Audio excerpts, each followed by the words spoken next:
चुप। Yes ma'am. आप लोगों को कुछ मैंने संस्कृत का होमवर्क दिया था, उसके लिए मैंने की सेटिंग चेंज की है, आप लोग भेज सकते हैं। आज 5 o'clock तक आपका था। Yes ma'am. मैंने कल से ही भेज दिया की हुई है, लेकिन अभी तक मेरे पास शायद एक भी पीडीएफ नहीं पहुंचा है। मैम मैंने भेज दिया है। ठीक है, मत बात करिए, आप लोग चुप रहिए। मैम हम बोल रहे हैं।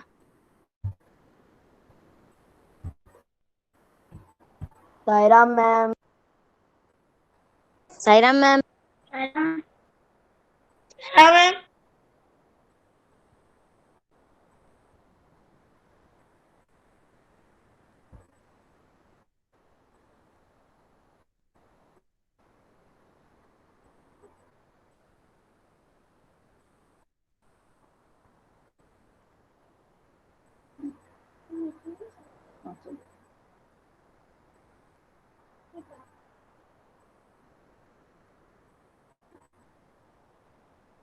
स्क्रीन दिखाई दे रही है मेरी आपको? यस। No ma'am. स्क्रीन दिखाई दे रही है क्या? Yes no ma'am. Ma'am. No ma'am. No ma'am. No ma'am. No ma'am.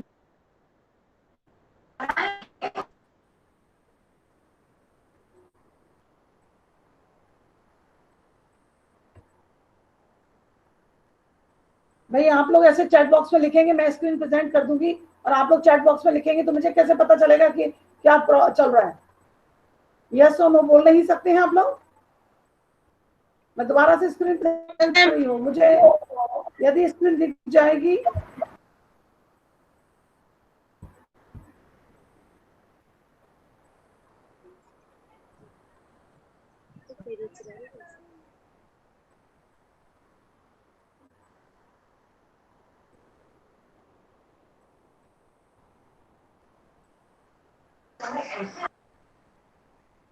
Screen दिखाई दे रही है मेरी जी?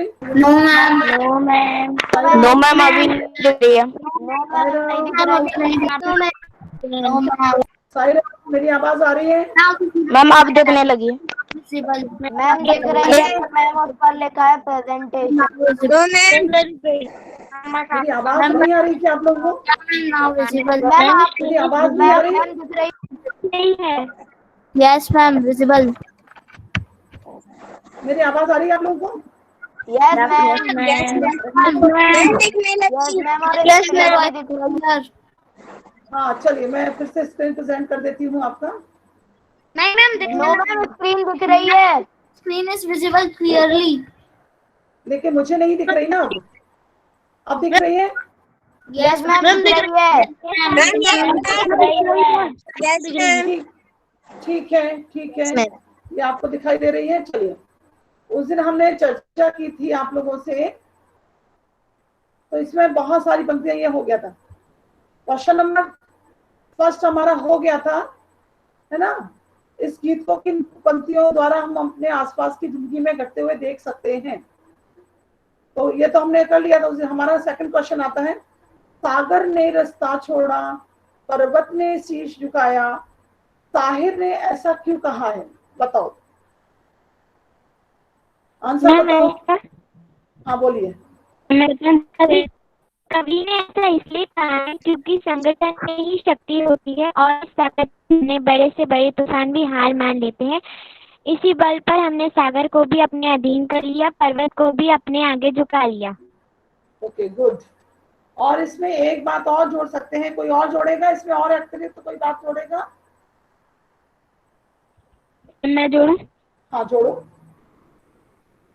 मैम कवि ने इसलिए कहा क्योंकि वो इतना हार्ड मतलब इतना मेहनत परिश्रम, हाँ कर रहे हैं, इस वजह से सागर भी उन्हें रास्ता दे रहा है और पर्वत उनके सामने शीश झुका रहा है।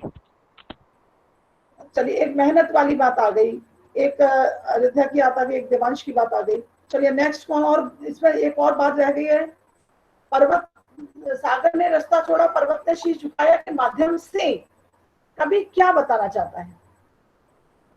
बताओ, कभी क्या बताना? हाँ बोलिए, हाँ बोलिए।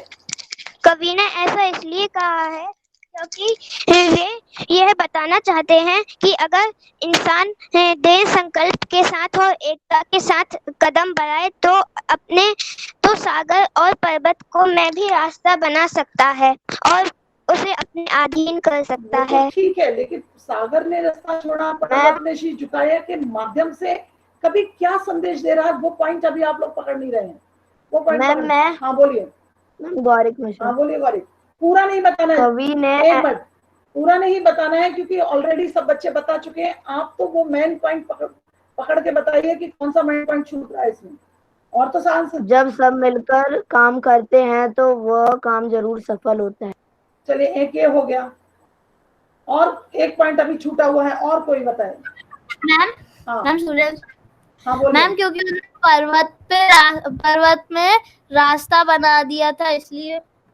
नहीं, अभी भी वो इन दोनों उदाहरणों के माध्यम से कभी क्या कहना चाहता है अभी भी नहीं आप समझ पा रहे हैं। सोचिए, और इन दोनों उदाहरणों के, हाँ, संगठन की शक्ति, संगठन की शक्ति भी नहीं, और एक बात इसमें अलग है जो आपको मैंने समझाया था, लेकिन मैम मैं बताऊं? नहीं। मैम मैं बताऊं? हाँ बोलिए। मैम क्योंकि वो ऊंची बिल्डिंग बना रहे थे इसलिए। नहीं, अभी भी नहीं आपको समझ में आया है। इन दोनों उदाहरणों के माध्यम से मैंने बहुत अच्छे से समझाया था। बताइए।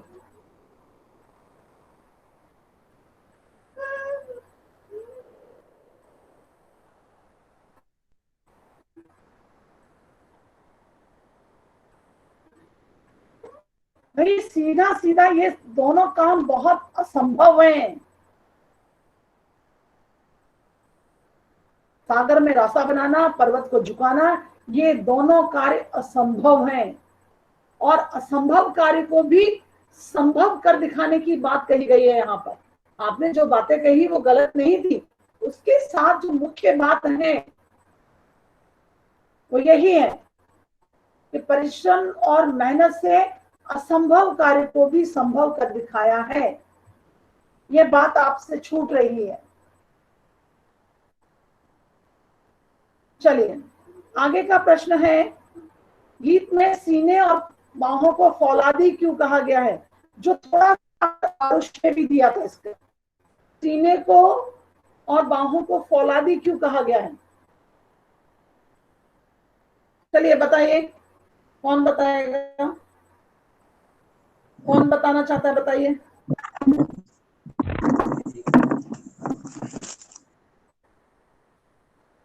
बोलिए। मैं बताऊं?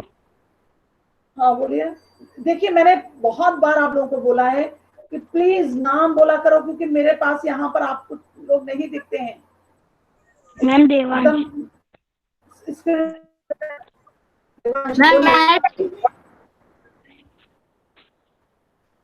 देवांश बोलिए। वो ऐसा इसलिए कहना चाहते थे कि उनकी बाहें और सीने फौलादी हैं क्योंकि वो इतना काम कर चुके हैं कि अब उनके बाहें और सीने इतने फौलादी हो चुके हैं कि वो और भी बहुत सारा काम जल्दी जल्दी कर सकते हैं। मैं बताऊं सूर्यांश? हाँ सूर्यांश उनके बताइए। सीने और बाहों ने बहुत ज्यादा परिश्रम से काम किया, असंभव कार्य को किया है, इसलिए उनके सीने और बाहों को फौलादी कहा है। मैम हमने चैप्टर एक्सप्लेन किया था बेटा, बोलिए। भगवान ने हमें असीम सहनशक्ति और हाथों में फौलादी ताकत प्रदान की है जिसके बल पर हम बड़ी से बड़ी कठिनाई का डट मुकाबला कर सकते हैं, इसलिए गीत में सीने और बाहों को फौलादी कहा गया है। ठीक है, आंसर तो ठीक है, लेकिन अभी भी वही तरीका है कि अभी भी वही चीज छूट रही है आपसे। सीने और बाहों को फौलादी क्यों कहा गया? बाहों को तो यह है कि मेरे असीम शक्ति है और परिश्रम करके हाथ मजबूत हो गए हैं फौलाद की तरह, अब कठोर से कठोर परिश्रम करने के लिए भी बाहें तैयार है। लेकिन सीने को फौलादी क्यों कहा गया है, ये बात अभी आपसे छूट रही है। अभी से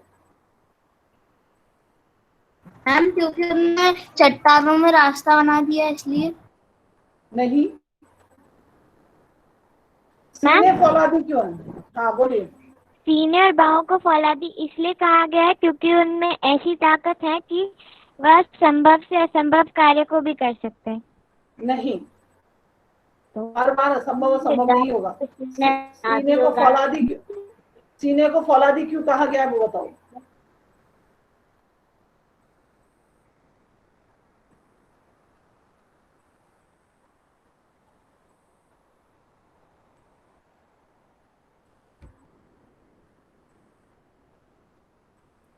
मैम गौरिक मिश्रा। हाँ बोलिए गौरिक मिश्रा। सीने और बाहों को फौलादी इसलिए कहा गया है क्योंकि हमारे इरादे मजबूत हैं। यस, सीने को फौलादी इसलिए कहा गया है कि हमारे सीने में, हमारी अंदर मजबूत इरादे हैं। जब इरादे मजबूत होते हैं तो उनको फौलाद की तरह होते हैं जिसे कोई भी तोड़ नहीं पाता है। मजबूत इरादे फौलाद, फौलाद माने मजबूत धातु, लोहा, जिसे कोई तोड़ नहीं पाता, चाहे कितनी भी कठिनाई आ जाए, चाहे कितनी भी विषम परिस्थितियां आ जाए, लेकिन हमारे सीने के अंदर जो मजबूत इरादे हैं और उन मजबूत इरादों को पूरा करने के लिए लोहे जैसी मजबूत, फौलादी जैसी मजबूत, हमारी परिश्रम करने के कारण जो मजबूत हुई बाहें हैं, ये बात यहां पर कही जा रही है। जब चैप्टर एक्सप्लेन किया जाता है थोड़ा सा भी ध्यान देंगे तो निश्चित है आप लोग आंसर दे पाएंगे। साथी शब्द ये हमारा हो गया था। अपना दुख भी एक है साथी, अपना सुख भी एक। कक्षा और मोहल्ले और गांव शहर में किस किस तरह के साथियों के बीच तुम्हें बाकी की सच्चाई महसूस होती है और कैसे? हाँ बोलिए, बताइए बताइए। कक्षा, पहले कक्षा के बारे में बताइए। अपना दुख भी एक साथी, अपना सुख भी एक, माने सुख दुख एक समान है। तो ये आप क्लास में कैसे महसूस करते हैं? कोई उदाहरण के माध्यम से? मैं बताऊं देवांश? हाँ हाँ बोलिए देवांश। कक्षा में हमारे साथी और हमारा दुख और सुख एक बराबर होता है। जैसे कि जब हमें ज्यादा गृह कार्य मिलता है तो दुख होते हैं और हमारा साथी भी दुखी होता है, और जब हमें गृह कार्य नहीं मिलता है तब वो भी सुखी होता है, हम भी खुश होते हैं। ठीक है, कक्षा का आपने गृह कार्य से जोड़ दिया। ठीक है, आपका अपना एक विचार है। मोहल्ले माने एक कॉलोनी, कॉलोनी की बात की जाए तो मैं बताऊं देवांश? हाँ हाँ बोलिए। जैसे कि हम कभी कभी जैसे जब बिजली चली जाती है तो मोहल्ले के सारे लोग दुखी हो जाते हैं और हमारा साथी भी, और जैसे ही बिजली है तो वो भी खुश हो जाता है और हम भी खुश हो जाते हैं। नहीं नहीं नहीं नहीं, ये उदाहरण इसके द्वारा ये बात इसमें नहीं कही जा रही है। ये बात इसमें नहीं कही फिट हो रही है। मोहल्ला, गांव और शहर, ये सब के बारे में कोई बता सकता है?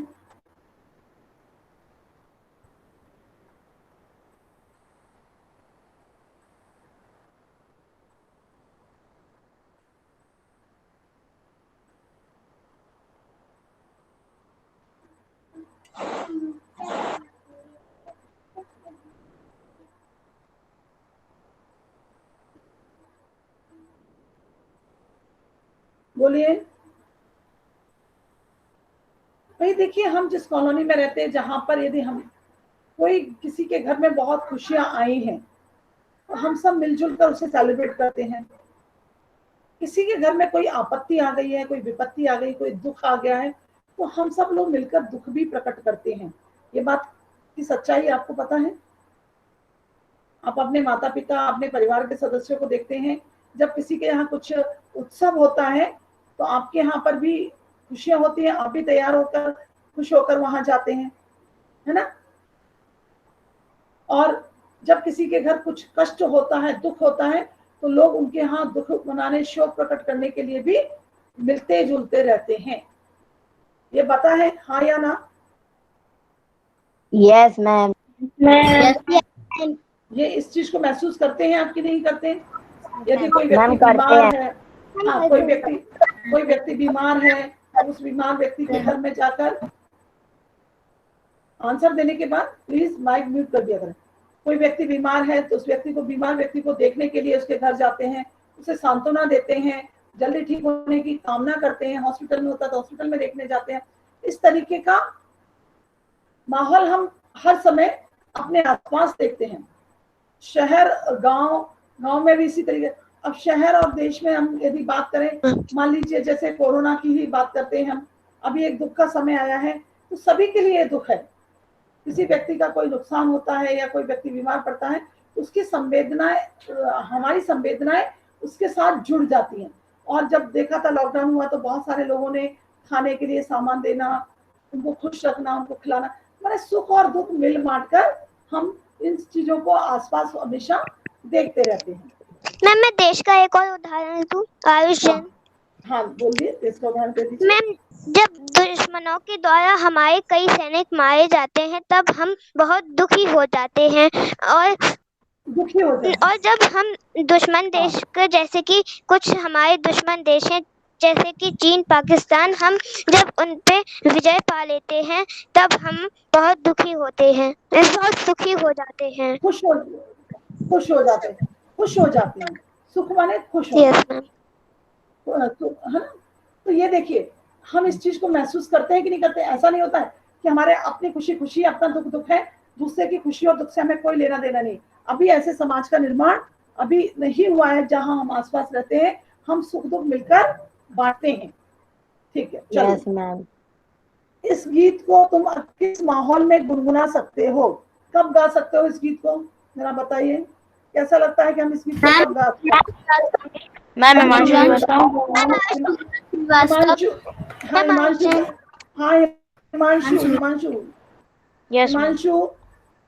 हाँ बोलिए हिमांशु। मैम इस गीत को हम हर उस माहौल में गा सकते हैं जहां पूरे समूह को जोश की जरूरत हो, जैसे खेल का मैदान, गणतंत्र दिवस, स्वतंत्रता दिवस आदि। Good, very good. मैम जहाँ पर इतने सारे माइक ऑन कर रखा है, मेरे पास कोई आवाज नहीं पहुंच रही है। इतने सारे लोगों ने माइक ऑन कर रखा है। जब किसी ने माइक ऑन करके बोल दिया कि मैं बताऊं तो दूसरे बच्चे को वेट करना चाहिए। हाँ बोलिए, पहला कौन व्यक्ति? हाँ बोलिए। मैम जब मेरे दोस्त, मैम हम इस गीत को इस माहौल में गा सकते हैं जहाँ पे किसी को जोश ना मिले। जैसे कि मेरे दोस्त को किसी जो विषय में कोई परेशानी आ रही है तो मैं उसे जोश देने के लिए उसे हिम्मत देने के लिए इस गीत को गुनगुना सकता हूँ। चलिए ठीक है, उनका जोश और उत्साह बढ़ाने के लिए कहीं भी किसी भी क्षेत्र में जहां पर संगठन की कमी हो, जहां पर एकता की कमी हो, जहां पर जोश और उत्साह की कमी हो, किसी भी कार्य क्षेत्र में, वहां पर हम इस गीत को गुनगुना सकते हैं। चलिए, एक अकेला थक जाएगा मिलकर बोझ उठाना। सामान्यतः क्या होता है, घर के अंदर सिर्फ एक व्यक्ति होता है जो बहुत काम करता है ना? वो कौन व्यक्ति है जो घर के अंदर बहुत काम करता है? मम्मी। हाँ, माँ जो है। हाँ, तो तुम वो क्या अकेले, यहाँ पर भी वही बात लागू होती है। अपने घरों के अंदर भी हम इस बात को लागू करते हैं कि हमारा सुख और मैंने एक अकेले। कौन है ये माइक को फूक रहा है? अब आप इतने छोटे बच्चे तो नहीं रहे हो आपको कि आपको बार बार हर 2 सेकंड बाद आपको बोला जाए कि माइक का मिसयूज मत करो। ठीक है, एक अकेला थक जाएगा मिलकर बोझ उठाना। माने यदि एक व्यक्ति ही सारा काम करेगा तो निश्चित है वो थक जाएगा, उसका स्वास्थ्य पर भी प्रभाव पड़ेगा, शारीरिक और मानसिक रूप से वह अस्वस्थ हो सकता है। वो क्योंकि थक जाएगा तो खुश भी नहीं रह सकता, खुशियां भी नहीं दे सकता है। तो हम मिलकर बोझ उठाना, माने घर के कार्यों को हम मिलजुल कर बांट सकते हैं। हम किन किन बातों का ध्यान रख सकते हैं कि किन किन बातों में हम उनको चीजों को बांट सकते हैं, कौन से कार्य कौन कौन कर सकता है, हम चर्चा करते हैं। चलिए स्टार्ट करते हैं। मैम, हाँ तो मम्मी जब किचन में कर रही है तो मैं मम्मी को, मेहमान आए तो मम्मी को ज्यादा काम हो तो मैम हम थोड़ा सा काम बांट सकते हैं। बांट सकते हैं, ओके। सिर्फ मेहमान आने पर बांट सकते हैं कि डेली ही हम कुछ प्रैक्टिस में डालें कि थोड़ा थोड़ा काम हम अपना स्वयं का काम कर सकते हैं। अपने स्वयं के Yes, ma'am. काम कितने हैं वो काम भी हम स्वयं कर सकते हैं।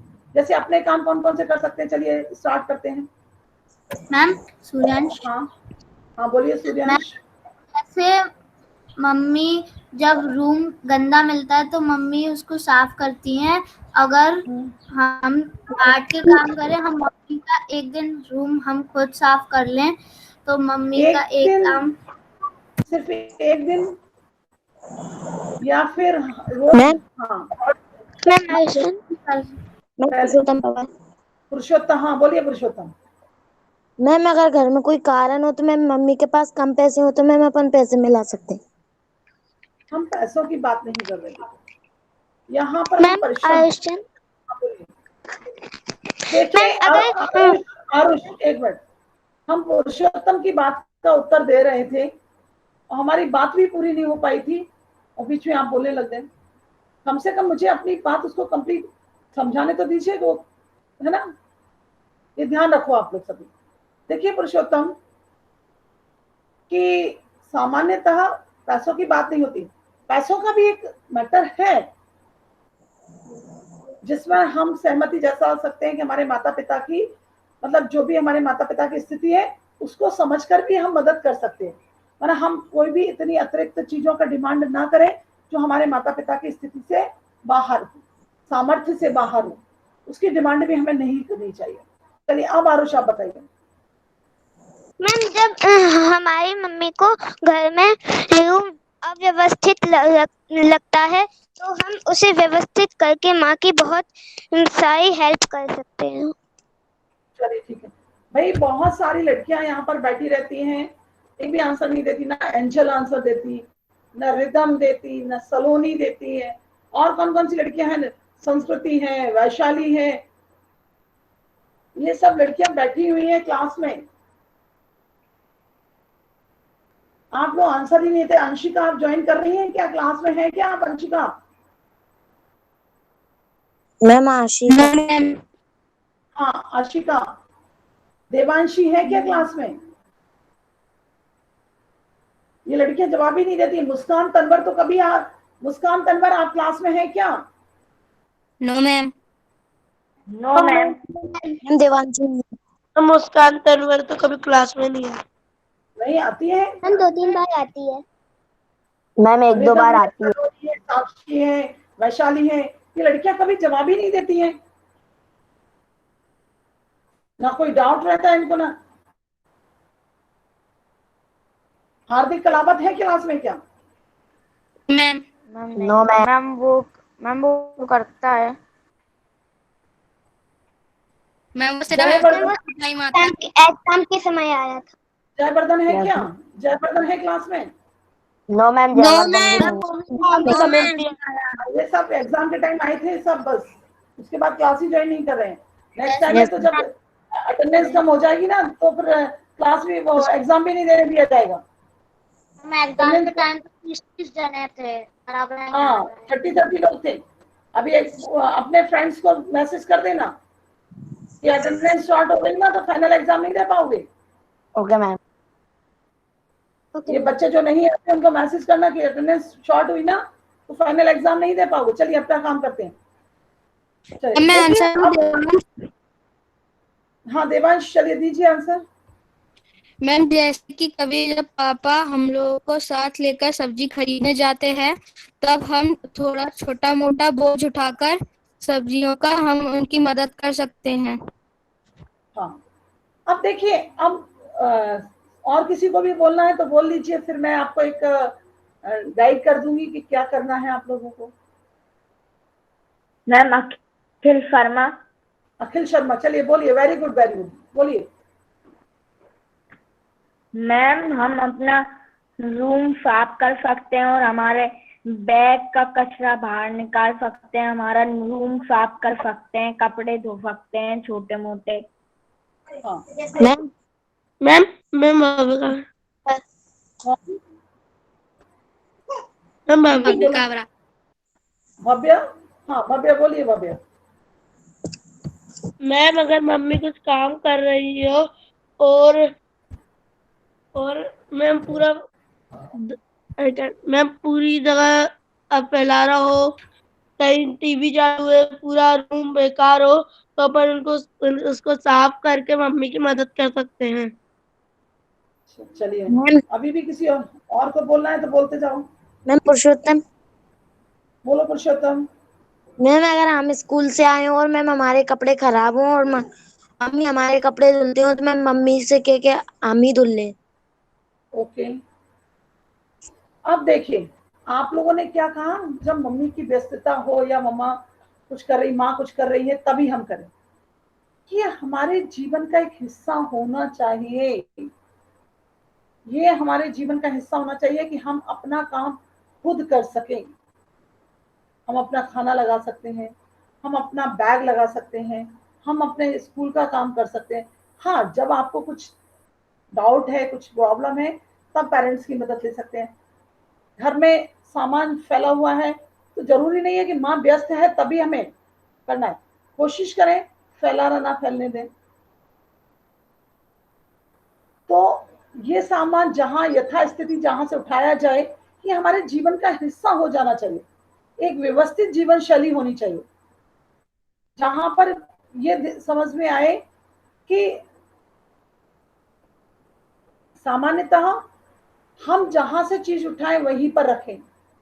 हम स्कूल से जाएं अपना बैग रखें, हम स्कूल से जाने के बाद हम अपने बैग से बॉटल और लंच बॉक्स सिंक पर डालें। हाँ, कौन बोल रहा है पीछे, बोलिए। मैम सामर्थ्य। हाँ सामर्थ्य, बोलिए। मैम जब कोई भी कॉपी किताब इधर उधर पड़ी हो और वो मम्मी कर रहे हो, हम उनसे कह के अपने आप ही कर रहे हैं। तो ये तो आपका काम है ही। यदि आपकी कॉपी किताबें इधर उधर पड़ी हैं, आपका सामान इधर उधर पड़ा है, आपके छोटे मोटे काम, आपने जो चीजें फैलाई है, यदि वो काम आप नहीं कर रहे हैं, वो माँ का काम नहीं है। वो माँ का काम नहीं है, बल्कि माँ आपका काम कर रही है और आपका भी काम कर रही है। तो इसका मतलब ये है सीधा सीधा वो अकेली बोझ उठा रही है परिवार का, है ना। तो ये बात का ध्यान रखना। चलिए, अब यहाँ पर एक बात कहिए कि ये गाना किस मोड़ पर गाया गया है। यदि तुमने फिल्म नहीं देखी है तो फिल्म देखो और बताओ ये गाना फिल्म में किस मोड़ पर गाया। तो उस दिन हम लोगों ने ये गाना सुन लिया था, है ना, ठीक है ना। चलिए, अब है अकेला चना भाड़ नहीं फोड़ सकता। माने अकेला व्यक्ति बहुत बड़ा कार्य नहीं कर सकता। एक और एक मिलकर 11 होते हैं, माने संगठन में शक्ति होती है, एकता में शक्ति होती है। ऊपर लिखी कहावतों का अर्थ गीत के किन पंक्तियों में मिलता जुलता है। अकेला चना भाड़ नहीं फोड़ सकता, इसके लिए कौन सी पंक्ति आएगी, बताइए। मैम आयुष्मान, हाँ बोलिए। एक अकेला थक जाएगा मिलकर बोझ उठाना। गुड। एक और एक मिलकर 11 होते हैं, इसके लिए कौन से उदाहरण दिए गए हैं। मैम मनीषका, हाँ बोलिए। एक से एक मिले तो कतरा बन जाता है दरिया, एक से एक मिले तो जरा बन जाती है शहरी, एक से एक मिले तो राई बन सकती है पर्वत, एक से एक मिले तो इंसान बस में किस्मत। गुड। इसमें ये 4 लाइनें यही है, संगठन की शक्ति के बारे में बताया जा रहा है। तो ये दोनों क्वेश्चन इसमें हो गए, अर्थ भी हमने बता दिया और पंक्तियां भी आपने बता दी। नीचे लिखे हाथ से संबंधित कुछ मुहावरे दिए, इनके अर्थ को समझो, प्रत्येक मुहावरों का बात बनाओ। तो ये तो शायद हमने किसी पार्ट में किया था ना, बहुत सारे अंग से संबंधित पूरे बॉडी के बॉडी पर, जैसे हाथ को हाथ ना सूझना माने बहुत अंधेरा होना, मतलब किसी कुछ दिखाई ना देना, कुछ दिखाई ना देना या बहुत अंधेरा होना। ठीक है, इसका वाक्य आप लोग खुद बनाएंगे। हाथ साफ करना माने चोरी चोरी करना। कर हाँ वस्तु चुरा लेना। हाँ, हाथ पैर फूलना, घबरा जाना, डर जाना, घबरा जाना, घबरा जाना। घबरा जाना, घबरा हाँ, जाना, हाथों हाथ लेना, सम्मान देना, करना, हाँ, सम्मान देना। सम्मान करना या सम्मान देना कोई बात नहीं, एक ही बात। हाथ लगना, कुछ मिल जाना, हाँ, कुछ मिलना, हाँ, कुछ प्राप्त करना, कुछ प्राप्त कोई हो वस्तु जाना या मिल जाना। मिल जाना। हाँ, कोई वस्तु मिल जाना, किसी चीज की प्राप्ति होना। किसी चीज की प्राप्ति होना चाहिए। अब आता है शब्दों को पढ़कर बताओ, हाथों का क्या काम है। हाथ घड़ी, हाथ घड़ी में क्या है? घड़ी जो है रिस्ट वॉच जिसे हम बोलते हैं, ठीक है। हथौड़ा, हाथ की इसका क्या कलाई काम पर है? पहन हथौड़ा का क्या काम है? पत्थर या कठोर चीज को तोड़ना। हस्तशिल्प क्या है? हाथों की कलाकारी से जो चीजें बनाई जाती है ना, उन्हें हस्तशिल्प कहा जाता है। शिल्पकारी हस्तक्षेप को मतलब हाथ से करना। शिल्प को मतलब जो भी कारीगरी है ना, उसे हाथ की बनी हुई कारीगरी, चाहे वो पेंटिंग में हो, चाहे वो ड्राइंग में हो, चाहे जो आप लोग उसमें करते हैं WE रूम में, वो भी हस्तशिल्प ही है, जहाँ हाथ से चीजें बनाते हैं, अलग अलग चीजें। हस्तक्षेप, हस्तक्षेप मतलब दखल अंदाजी, बीच बचाव करने के लिए। नहीं, बीच दखल अंदाजी मतलब किसी चीज में अपना भी मैम, करना। दखल हाँ, मैम बीच में बात करने।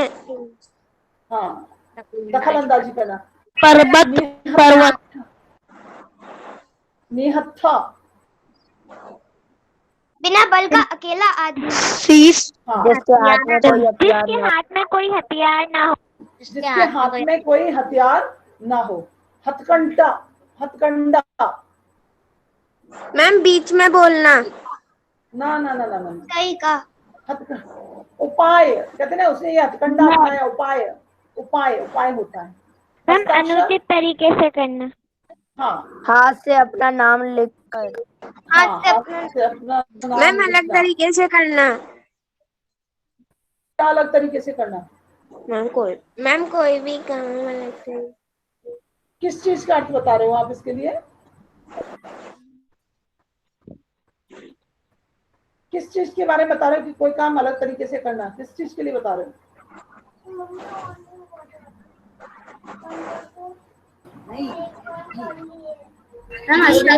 बताऊं? हस्ताक्षर का तो किसी ने बता दिया ना, हाथ से अपना नाम, हाथ से अपना नाम लिख। दस्तखत करना मैम, दस्तखत करना। हथकरघा, हस्ताक्षर, दस्तखत। हस्ताक्षर का meaning sign, signature, sorry sorry sorry, हथकरघा, हथकरघा का मीनिंग, हाथ से चलने वाला कोई यंत्र, चलने वाला कोई यंत्र, हाँ चलिए। करघा का ज्यादातर मीनिंग होता है जो कपड़े बुनते हैं ना, उसके लिए हथकरघा होता है। चलिए, इस गीत में हैंडलूम, हाँ, हैंडलूम।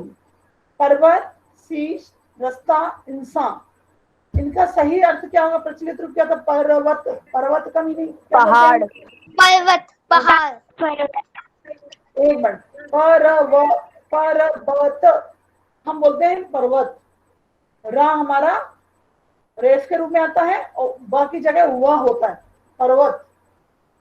शीश, शीश का क्या करते हैं हम, क्या बोलते हैं?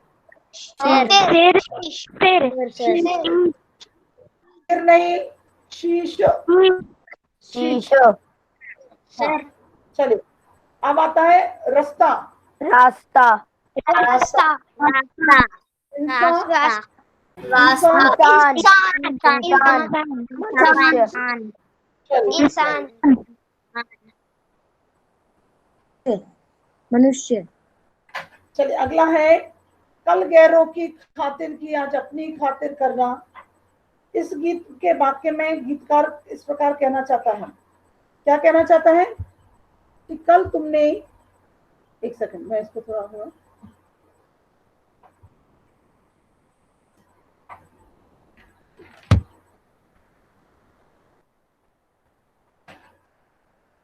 हाँ, तुमने कल गैरों की खातिर मेहनत की, आज तुम अपनी खातिर करना। इस वाक्य में तुम करता आपकी तो मीटिंग गई है, हम टीवी देखूंगा ना, इस वाक्य में तुम करता है जो गीत की पंक्ति के क्षण में बनाए रखने के लिए हटा दिया गया है। उपयुक्त पंक्ति में रेखांकित शब्द अपनी का प्रयोग कर्ता के रूप में तुम के लिए क्या है? अपनी खातिर करना, माने अपने लिए करना, इसलिए यह सर्वनाम है। ऐसे सर्वनाम जो अपने आप के लिए बताए जाते हैं वो निजवाचक सर्वनाम कहलाते हैं। निज का अर्थ होता है माने अपना। निजवाचक सर्वनाम के 3 प्रकार होते हैं जो नीचे दिए गए वाक्यों में रेखांकित हैं। चलिए, जैसे मैं अपने आप या आप घर चली जाऊंगी, मैं अपना काम खुद करता हूँ, करता। बब्बन अपना काम खुद करता है। सुधा ने अपने लिए कुछ नहीं खरीदा, तो अपने आप, अपना, अपने लिए, ठीक है। अब और नीचे निजवाचक वाक्य है। चलिए, तुम भी अपने निजवाचक सर्वनाम के निम्नलिखित रूपों से वाक्य बनाना है। तो ये आप लोगों को वाक्य बनाना है, ठीक है। ये वाक्य बनाना है, अपने को, अपने से, अपना, अपने पर, अपने लिए, आपस में। अब आगे हम आते हैं, जो आपको हम दे रहे हैं थोड़ा सा वो ध्यान से सुनिए क्या करना है। आपको एक चार्ट पेपर पर ये बातचीत करते समय हमारे हाथों की हरकतें प्रभावशाली होकर दूसरे तक पहुंचाती हैं। हाथ की हरकत से या हाथ के इशारों से भी कुछ कहा जा सकता है। नीचे लिखे हाथ के इशारे किन अवसरों पर प्रयोग होते हैं लिखो। क्यों कब होता है? क्यों कब क्यों होता का है? क्यों? प्रयोग हम किसी से प्रश्न करते हैं समय। अच्छा, ठीक है। मना करते हैं हाथ, किसी को नहीं कहना, कार्य को करने के लिए मना करते हैं। समझाते हुए, बुलाते हुए, आरोप लगाते हुए, चेतावनी देते। अच्छा, ये तो सब ठीक है। जोश में उत्साह बढ़ाते हुए, किसी को गलत साबित करते हुए, किसी को खबरदार करते हुए, किसी को बुलाते हुए हम ये। अब आपको क्या करना है, पिक्चर बनानी है। आप लोगों को पिक्चर बनानी है कि क्यों कैसे करते हैं, हाथों का कैसा एक्सप्रेशन रहता है उसके लिए, ठीक है। अभी हम आते हैं वापस मीटिंग में, तो हम देखते हैं। चलो, हम मीटिंग में वापस आ रहे हैं। मैम कब तक करना है ये नेक्स्ट उस मीटिंग में हम देखेंगे। आप ओके मैम।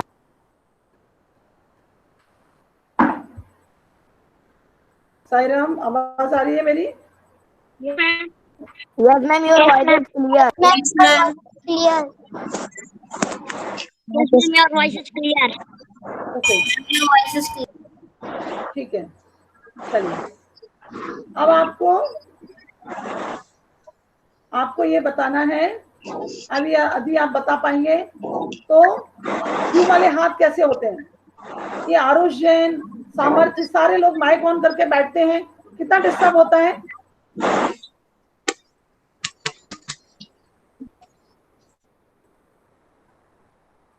अभी भी आप लोगों के माइक ऑफ नहीं है।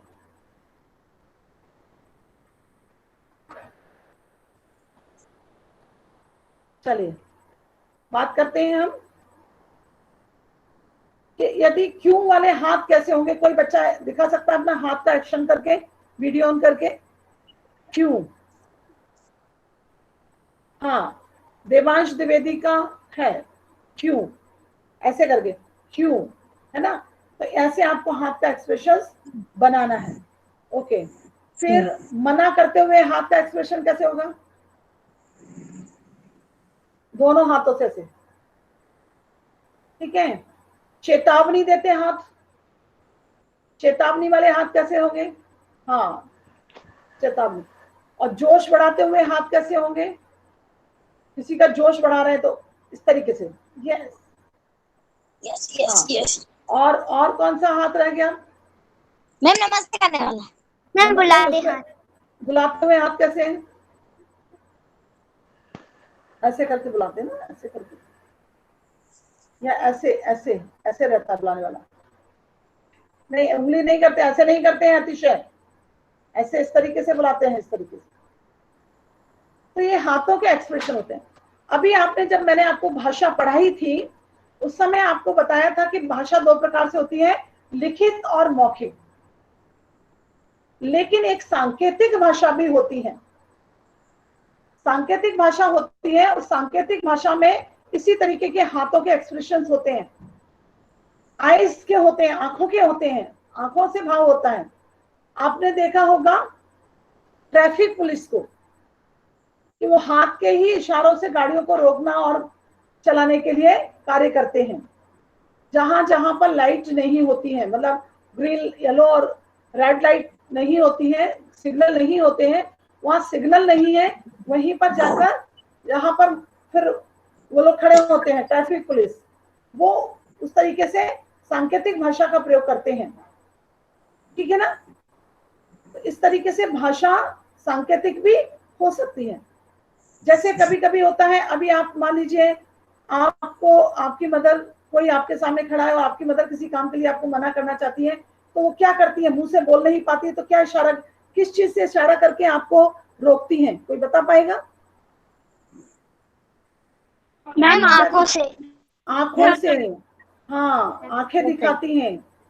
और कोई ऐसा जगह पर जहां पर आप, हाँ देवांश, हमने देख लिया आपको, मजा आ रहा है, बड़ा अच्छा एक्शन है, गुड। डराते हुए। हाँ, अच्छा मुझे ये बताइए, और कहीं पर कहीं ऐसा हुआ है कि आपको संकेत से किसी काम के लिए रोका गया हो, मना किया गया हो, या फिर संकेत रूप से आपको इशारा किया गया हो आपके घर में? हाँ, मस्ती करते में हुए। हाँ, मस्ती करने में। या फिर ऐसे भी इशारा करते ना, ऐसे इशारा करते वो काम करो, है ना?